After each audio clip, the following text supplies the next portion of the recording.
Good morning friends. Now we are going to talk about fuel. What is a fuel? Recall that the source of heat energy for domestic and industrial purpose are mainly wood, charcoal, petrol, kerosene, etc. These substances are called fuels.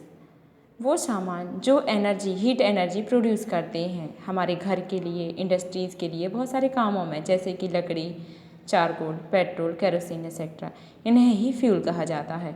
A good fuel is one which is readily available, मतलब good fuel वही है जो हमें आसानी से उपलब्ध हो सके। इट इज़ चीप, वह सस्ता होना चाहिए। इट बर्न्स ईजली, आसानी से जल सके। इन एयर, मतलब हवा में आसानी से जल सके। एट अ मॉडरेट रेट, मतलब यहाँ आसानी से जल सके और साथ ही मीडियम चीज़ में। Okay. It produce a large amount of heat, इसके साथ ही यह बहुत अधिक मात्रा में हीट उत्पन्न कर सके। It does not leave behind any undesirable substance, इसके अलावा ये कभी भी अनडिज़ायरेबल, अनयूजफुल चीज़ों को ना छोड़े। ओके।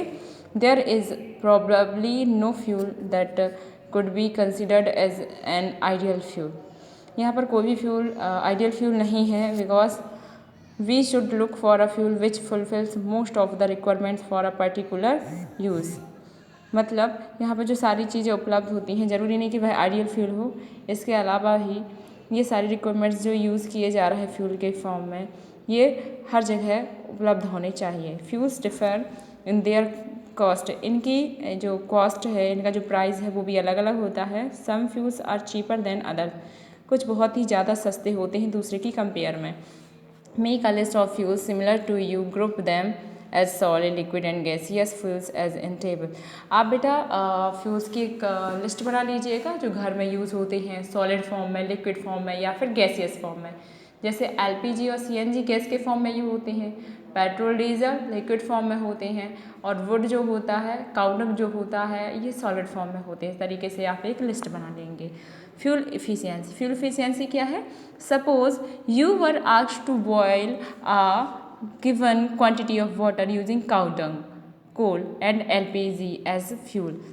आपको कुछ वाटर दिया जाएगा एक क्वांटिटी में, मतलब एक जैसे कि 1 लीटर पानी आपको दिया जाएगा, वो या फिर आपको काउ डंग की फ्यूल से या फिर एलपीजी फ्यूल से या फिर कोल फ्यूल से आपको बॉयल करना है।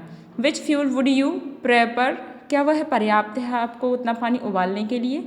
गिव योर रीज़न, आप अपना रीज़न बताइए। You may take the help of your parents, आप अपने पेरेंट्स की हेल्प ले सकते हैं। Do these 3 fuels produce the same amount of heat, क्या ये दोनों जो तीनों फ्यूल यूज़ किए गए हैं, काउ डंग, कोल और एलपीजी, क्या ये सेम अमाउंट में एनर्जी प्रोड्यूस करते हैं, मतलब इनके द्वारा उत्पन्न एनर्जी समान होती है? Complete combustion of 1 kg of a fuel is called its calorific value, जब हम इन फ्यूल का 1 kg जलाते हैं तो वह उसका कैलोरीफिक वैल्यू कहलाता है। The calorific value of a fuel is expressed in a unit, मतलब कैलोरीफिक वैल्यू को एक यूनिट के फॉर्म में दर्शाया जाता है जिसे कहते हैं kilo joule per kg. Calorific values of some fuels are given in table, इस टेबल में आपको कैलोरीफिक वैल्यू दी गई है सामानों की। जैसे काउ डंग की बात करें, काउ डंग के एक मतलब कंडे की बात करें, यदि इसका 1 kg जलाया जाता है तो इससे 6000 से 8000 kilo joule per KG value, इसकी यूनिट जो है उत्पन्न होता है, इतना ऊष्मा इससे उत्पन्न होती है। इसी तरीके से वुड, कोल, आप इन सबको रीड कर लेंगे और ये टेबल में से आपको लर्न होनी चाहिए। ओके।